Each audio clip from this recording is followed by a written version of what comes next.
Hello everyone, Giltar here with another Kamen Rider action figure review for Rider Fest. This time we'll be looking at the SH Figuarts G3-X action figure.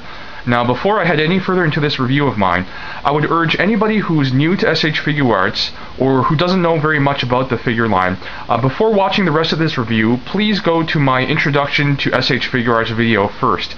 In that video, I'll cover all the basics of this particular product line, which will include articulation, product presentation such as packaging and design of the packaging, and a lot of other just background information that you'll probably find very useful in conjunction with this particular review. Now once you watch that introduction to SH Figuarts video, then please come back to this review and you'll have no problems sort of jumping on board with all this information that we'll be going over. Now moving on to the figure itself, it is a relatively new figure from the SH Figuarts line, which is a product line by Bandai. It was released in May of 2010, so just a few months ago. It retails for 3,200 yen, or roughly $35 or so American. Now, this is a figure like all other SH Figuarts figures for Kamen Rider characters. It has a really great sculpt, great details, great paint application, and also just extremely accurate and very possesses a very great range of I guess likeness to the costume design of the television show. And G3-X here is, in my opinion, a really exceptional example, because the costume design for the television show is actually quite detailed, fairly intricate, and the SH Figuarts figure doesn't seem to miss a beat in translating that costume design to what is basically a 6-inch tall action figure, and it just simply looks great. And you know what, to be honest, even if I had a high definition camera, I don't think seeing it on video footage really do the figure justice. You really have to see it with your own eyes in person to just appreciate all the really great craftsmanship that has gone into this particular product. Now, not only that, it also has really great ranges of articulation and posability. I won't go through all of that because my introduction to SH Figuarts pretty much covers what these figures are capable of with respect to articulation and posing. So let's move on to the accessories, which this figure has a great range of. Now, before getting to what it is equipped with right now, I'm going to show you guys all the different hands it has. Now, the figure comes packaged with two sort of clenched fist hands, or like basically punching fists, and then it also comes with two trigger finger hands and two grip hands, and then also two splayed open finger hands. I don't know how well you guys can make that out, but these are all the different hands that come with the figure, which is a really nice assortment. Now, right now on the figure, I've got a grip hand here used for holding that briefcase-like object, and then I also have a trigger finger hand holding this weapon. So since I removed this item already, let's go into what this is. This is basically the GX-05 Kerberos or Cerberus Gatling gun. It's a really interesting design. Right now it's in its sort of transport mode. Basically it's portable and it can be carried around. Now, in order to change it into its weapon form, it's really interesting because this is actually a proper transforming accessory, which is pretty rare as far as I understand in action figures. Generally speaking, a lot of times you'll have weapon swapping or minimal transformation ability. In this design, it's actually quite extensive for what it is. So let's start off by flipping down this little hinged part on the bottom of the handle. Then you flip forward the barrel of the Gatling gun. And then finally, the back portion here with the handle at the top, you just slide it back and it becomes the stock. So what we have now is the GX-05 Kerberos Gatling machine gun, which is a really large, impressive looking weapon. I really like it. Now, that being said, let's move on to the other sort of firearm weapon of this action figure, which is on its right thigh. It's actually in storage mode. It actually can be pegged onto the thigh here. There's a black peg that goes into a rectangular slot on the side of the machine pistol. Now, what this is the GM01 Scorpion machine pistol. I really like the look of this design. It looks like an Uzi that's been really beefed up. This is pretty much the main weapon of the G3 for a good portion of the show, and then afterwards, when it becomes upgraded to the G3-X, it often uses the GX5 Kerberos. Now, this is a really interesting weapon accessory because you can actually remove the scope at the top here, and then there's a slot here, and what that's used for is that on the side of the Kerberos there's a peg, basically a rectangular peg, and then it actually fits into the slot on the side of the Scorpion. And what you can do is have G3-X holding the Kerberos here, and then holding as a side grip the Scorpion machine pistol. And so you have, you know, sort of double machine gun action on the front. But you know what? That's not all. Another accessory for the G3-X is the GG02 Salamander grenade launcher attachment. And basically it's this grenade painted in red and gold.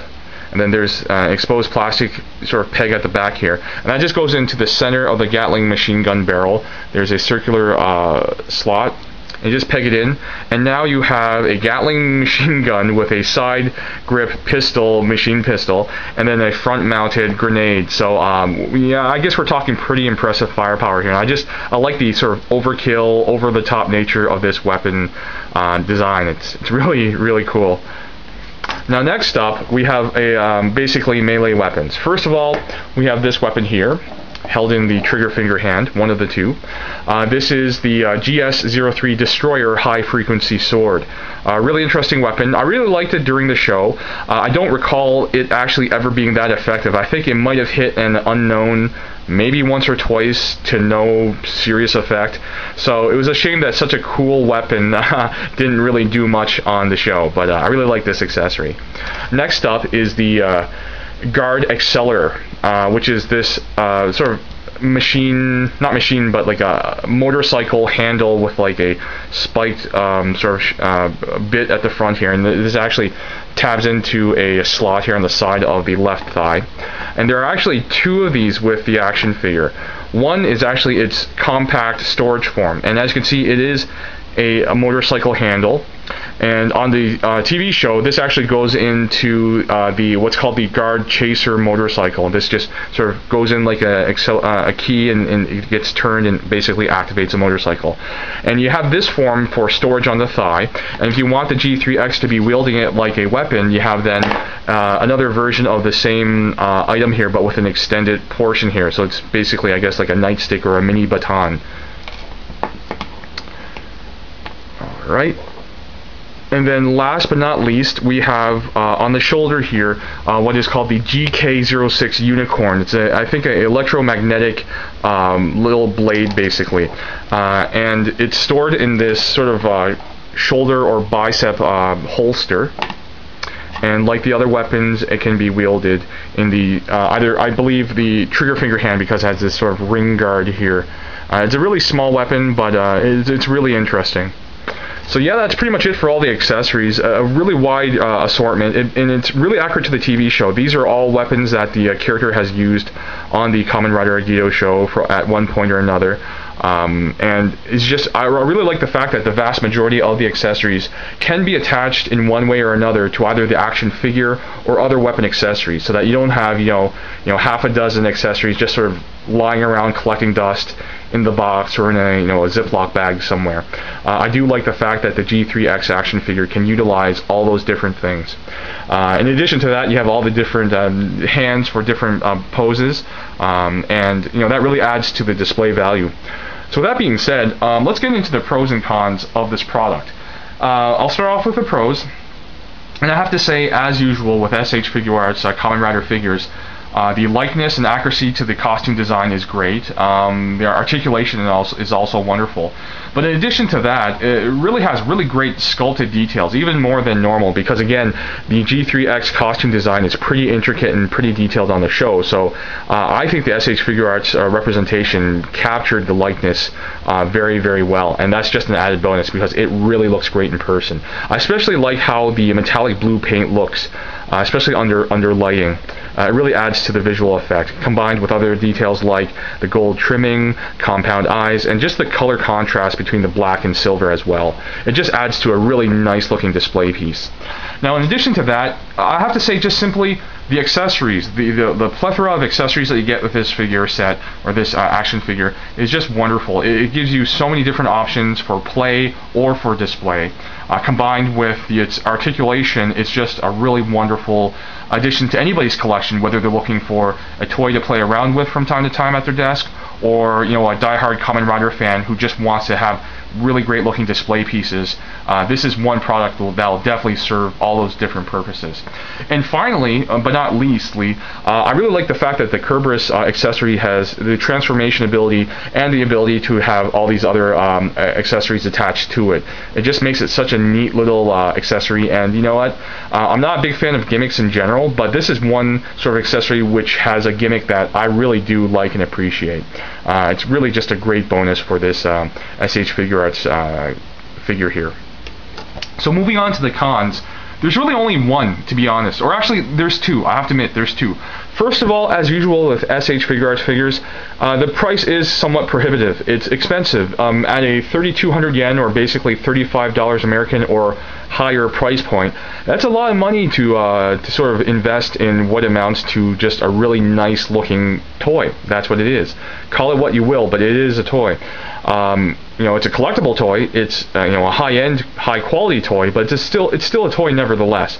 And that's a lot of money to put over for something like this. And you know what? To be honest, people who are interested in this are probably going to be people that I won't have to convince to buy it. If you like the G3-X design, if you like the character that normally pilots the suit, you know, Makoto Hikawa, you're going to want to get this figure. But for anybody else who's just sort of on the fence about it, just consider the pros and cons. Like I said, all the various good points combined with a high price point. If you can find a balance in that, and you know, if you're on the side of the fence that says go ahead and buy it, you know, it's worth the money, you know, that's fine. If you're on the other side of the fence where, you know, it is a little too expensive, then that's also fine. It's both sides are equally valid. It really just depends on how much money you have available for spending and how much you like this design and character.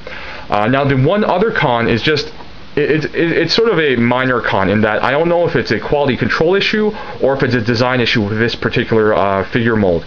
I noticed that the shoulder joints, the ball socket shoulders, are fairly loose on the G3-X, and that's a problem because the Kerberos is a fairly weighty object, and when you have it wielding the Kerberos, it tends to make the shoulder droop, which makes it visually very ugly. It separates the sort of the shoulder from the torso. You see this large gap. The shoulder is at an unnatural position, and it doesn't look good. So you have to really play around with it to get it resting just the right way so that it doesn't have this ugly effect of a drooping shoulder. So that is something else that I would say is a con, but that's sort of iffy for me, because again, I don't know if it's a quality control problem with this particular figure or if it's a design problem with all G3-X figures. So that's pretty much my review of the G3-X SH Figuarts action figure. I hope you guys enjoyed this review and got something out of it. As usual, I thank you very much for watching. I hope you guys stay tuned for the rest of Rider Fest. We still have several weeks of Kamen Rider content coming for you. Once again, this is week 1, which will cover Kamen Rider Kuga, Kamen Rider Agito, and Kamen Rider Ryuki. So enjoy the rest of Rider Fest. I'll see you guys at the very next video.